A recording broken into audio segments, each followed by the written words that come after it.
ഇന്ന് തന്നെ ഡൗൺലോഡ് ചെയ്യൂ. കാണൂ നിങ്ങളുടെ ഫേവറേറ്റ് ഷോസ്. അതുകൊണ്ട് അമ്മയെ കയറി ഒന്ന് കാണുക പോലും ചെയ്യാതെ ഞാനിങ്ങ് തിരിച്ചു പോന്നു. സമ്മതിക്കില്ല ഞാൻ. എന്റെ ഭാര്യയെ തടഞ്ഞു വെക്കാനുള്ള എന്ത് അവകാശമാ മനോജിനും ഹരിതയ്ക്കും ഉള്ളത്? അച്ഛാ, ഇത് മനോജും ഹരിതയും കൂടി മുൻകൂട്ടി ആലോചിച്ചുകൊണ്ടുള്ളൊരു തന്ത്രമാണ്. അവര് തമ്മിൽ പ്രണയിച്ച വിവാഹം കഴിച്ചത്. 5 മക്കളുടെ തന്തയും അമ്മയും ആയി. വർഷങ്ങളും കുറെ കഴിഞ്ഞു. എന്നിട്ടും രണ്ടുപേരുടെ മനസ്സിലും പ്രണയം വിട്ടൊഴിഞ്ഞിട്ടേയില്ല. പല പ്രണയ വിവാഹങ്ങളും അധികം വൈകാതെ അടിച്ചുപിരിഞ്ഞ കഥയെ കേട്ടിട്ടുള്ളൂ. അങ്ങനെയുള്ള ഒരു പ്രണയമൊന്നും ആയിരുന്നില്ല. ഇത് വളരെ പരിശുദ്ധമായ പ്രണയമായിരുന്നു. വലിയ പഠിപ്പും പത്രാസൊന്നും ഇല്ലാത്ത പാവപ്പെട്ട ഒരു ചെറുപ്പക്കാരനായിരുന്നു മാധവേട്ടൻ. പക്ഷേ ചന്ദ്രികാമ്മയോ കോവിലകത്തെ തമ്പുരാന്റെ ഒരേ ഒരു മോൾ. കോടീശ്വരി, പദവിയും സ്ഥാനമാനങ്ങളും ഏറെയും. എന്നിട്ടും അവര് തമ്മിൽ എങ്ങനെയാ പ്രേമിച്ചത്? പ്രേമത്തിന് വലിപ്പവും ചെറുപ്പവും ഒന്നുമില്ലല്ലോ മോളെ. മാധവേട്ടന് ഒരു വർക്ക്ഷോപ്പിലായിരുന്നു ജോലി.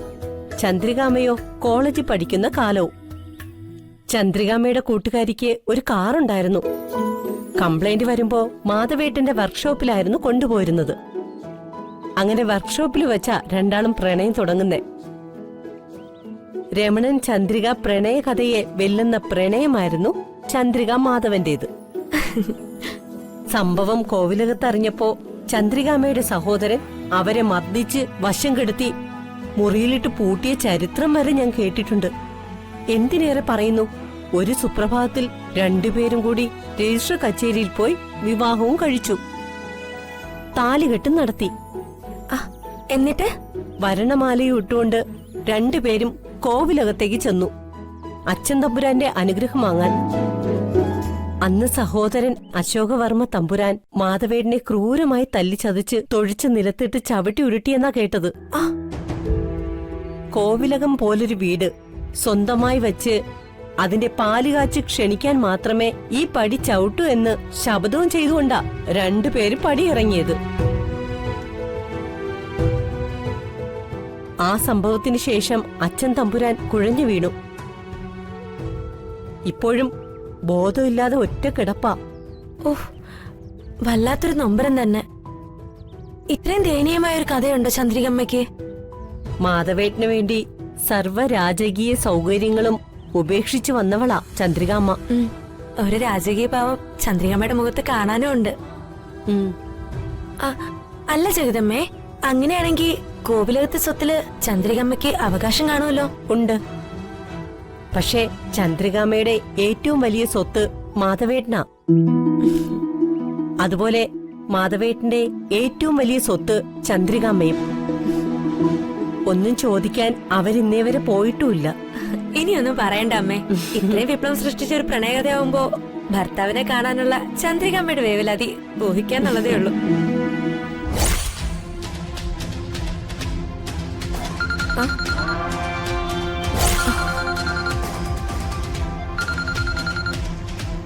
ആരാ മോളെ? അറുമുഖ. ഇനിയും പണം ചോദിച്ചാ അയാള് വിളിക്കുന്നത്. ഇനി ഞാൻ എന്ത് വേണം അമ്മേ?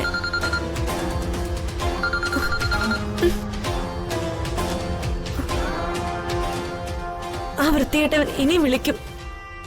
കൊല്ലും ഞാൻ അവനെ. മോളെ, നീ ആ ഫോണങ്ങ് സ്വിച്ച് ഓഫ് ചെയ്ത് വയ്ക്കേ. ആ വൃത്തികെട്ടവൻ പിന്നെ വിളിക്കില്ലല്ലോ.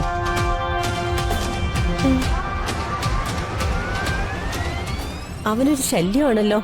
ആരും ആശ്രയത്തിനില്ലെന്ന് അവനറിയാം. അപ്പോ എന്തോ ആകാമല്ലോ. വിഷമിക്കാതെ മോളെ, ദൈവം എന്തെങ്കിലും പരിഹാരം കാണിച്ചു തരും.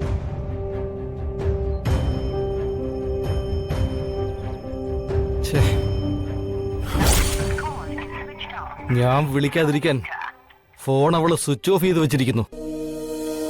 അഹങ്കാരി. അങ്ങനെ അറുമുഖത്തെ മണ്ടനാക്കിയിട്ട് അവളങ്ങനെ വിലസണ്ട. നിന്നെ ഞാൻ പൊക്കും മീനാക്ഷി. നിന്നെ ഞാൻ പൊക്കിയിരിക്കും.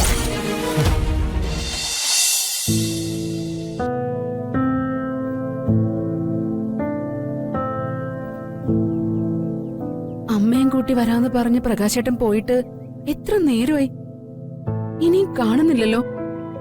കുറെ നാളുകൾക്ക് ശേഷം അമ്മയെ കാണാലോ എന്നോർത്ത് സന്തോഷത്തിലായിരുന്നു ഞാനും. പക്ഷേ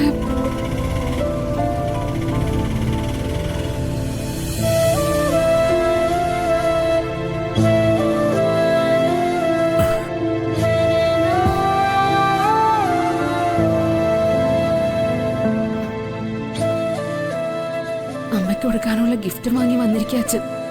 ഭാര്യ ഒരു നോക്ക് കാണാനായിട്ട് ഓടി വന്ന ആ പാവം മനുഷ്യനോട് അമ്മ വന്നില്ലെന്ന് എങ്ങനെ പറയും? ഞാനിപ്പോ എന്താ പറയേണ്ടത്?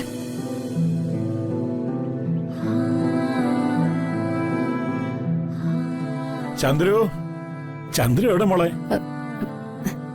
അമ്മ വന്നില്ല അച്ഛാ. ചന്ദ്രുവിനെ കൂട്ടാൻ പ്രകാശം പോയിട്ട് ഒരുപാട് നേരമായില്ലേ? അവനെന്താ അത്ര വൈകുന്നത്?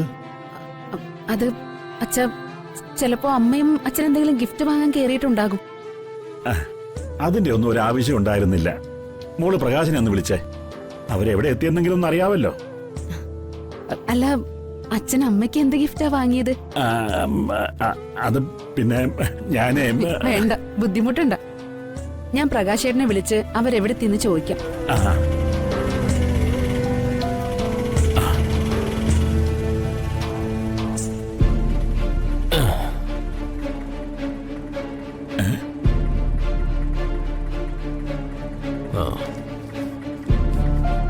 ദാ.